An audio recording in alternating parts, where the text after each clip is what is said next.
Assalamualaikum warahmatullahi wabarakatuh. Salam sejahtera bagi kita semua. Perkenalkan, saya Melida Sani Azhara sebagai peneliti 1. Dan saya Tahani Alasadian Islami sebagai peneliti 2. Kami berasal dari SMA Negeri 2 Kudus. Kami ucapkan terima kasih kepada Bapak Nur Afifuddin SPD MPD selaku Kepala Sekolah SMA Negeri 2 Kudus, dan kami ucapkan terima kasih juga kepada Ibu Elindiah Kusumawardani selaku guru pembimbing kami. Jadi judul penelitian kami adalah Rumus Menangkal Kampanye Hitam dengan Menggunakan Logika Matematika. Menurut Komisi Pemilihan Umum, pada tahun 2024 akan diadakan pemilu serentak pada tanggal 14 Februari 2024. Nah, maka dari itu, anggota legislatif akan melakukan kampanye agar pemilih bisa menentukan pilihannya melalui visi misi, kepribadian, ataupun program kerja. Siswa-siswa SMA, para pemilih pemula yang belum tahu tentang politik harus bijak dalam menerima berita. Dalam pemilu, terdapat beberapa kampanye, yaitu salah satunya ada kampanye hitam. Nah, diharapkan para pemilih pemula dapat memilih kandidat yang bertanggung jawab dengan berita yang benar. Maka dari itu, untuk mengetahui kebenaran tersebut, peneliti menciptakan rumus penangkal kampanye hitam dengan menggunakan logika matematika.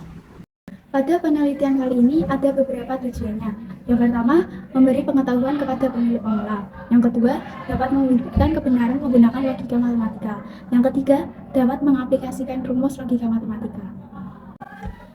Pada penelitian kali ini, peneliti mengangkat dua rumusan masalah. Yang pertama, apa rumus untuk menangkal kampanye hitam? Yang kedua, bagaimana pengaplikasian rumus pada kampanye hitam? Kampanye hitam adalah kampanye yang berisi informasi tidak sesuai dengan fakta, hanya berupa isu-isu fitnah dan penghinaan melalui media sosial dan media massa.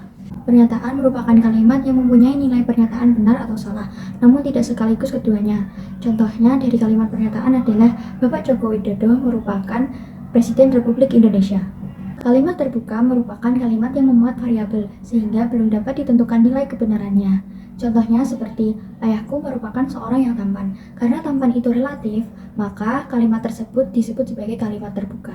Operasi-operasi dalam logika matematika. 1. Negasi, 2. Konjungsi, 3. Disjungsi, 4. Implikasi, 5. Biimplikasi, 6. Modus ponens, dan 7. Modus tollens. Di sini peneliti menggunakan rumus modus tollens untuk menganalisis isu-isu tentang calon presiden. Berikut merupakan rumus modus tollens. Permis 1, jika P maka Q. Permis 2, kenyataannya adalah lingkaran Q, lalu kesimpulannya adalah lingkaran dari P. Contoh pertama. Pada artikel pertama, terdapat pernyataan, blunder penyataan nonton video porno penyebab Ganjar makin tertinggal dari Prabowo. Pada artikel pendukungnya berisi tentang eksabilitas Ganjar Pranowo mampu mengalahkan Prabowo Subianto dan Anies Baswedan.